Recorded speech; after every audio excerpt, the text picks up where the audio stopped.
పట్నాలన్నీ ఖాళీ అవుతున్నాయి, పల్లెలన్నీ మురుస్తున్నాయి. సంక్రాంతి పండుగతోని పల్లెలకు మస్తు కలొచ్చింది.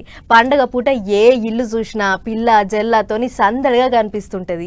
చిన్నమ్మలు, పెద్దమ్మలు, అక్కచెల్లెళ్ళు, అన్నదమ్ముళ్ళు, పెద్ద మనుషులు మంచి తెలుగు సినిమా చూసినట్టే ఉంటాయి ఇండ్లన్నీ.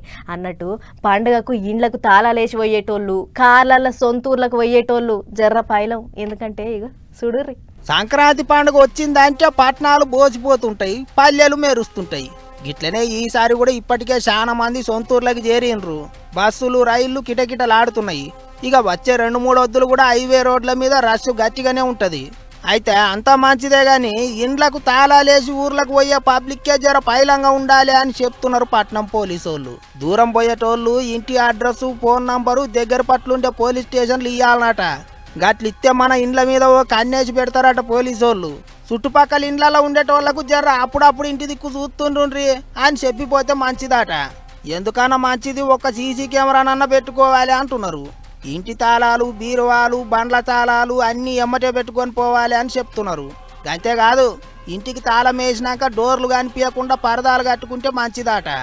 అన్ని రూములల్లో లైట్లు బంద్ చేసినామాయే గాని కిటికీలు ఉండే రూములల్లో లైట్లు ఆన్ చేసి పెట్టాలన్నట. పండగకు ఊరికి పోయేటోళ్ళు ముందుగానే పేపర్ వేసేటోళ్లకు, పాల ప్యాకెట్లు వేసేటోళ్లకు వేయొద్దని చెప్పుకోండి. అన్నిటికీ మించి మీరు ఊరికి పోయే ముచ్చట్లు సోషల్ మీడియాలో ప్రచారం చేసుకోకుండ్రి అని చెప్తున్నారు పోలీసోళ్ళు. పండగ పూట తాళాలేసిన ఇండ్లకు సూటి పెడుతుంటారు దొంగలు. అందుకే ముందుగానే హెచ్చరికలు చేసిండ్రు సైబరాబాద్ పోలీసోళ్ళు.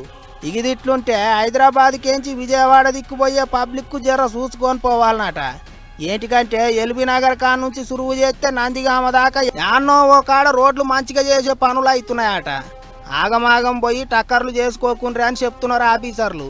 చలికాలం కాబట్టి కార్లలో పోయేటోళ్ళు పొగ మంచుతోని పైలంగా ఉండాలి అని చెప్తున్నారు. అన్ని తీర్ల ఆలోచనలు చేసుకొని పోండ్రి.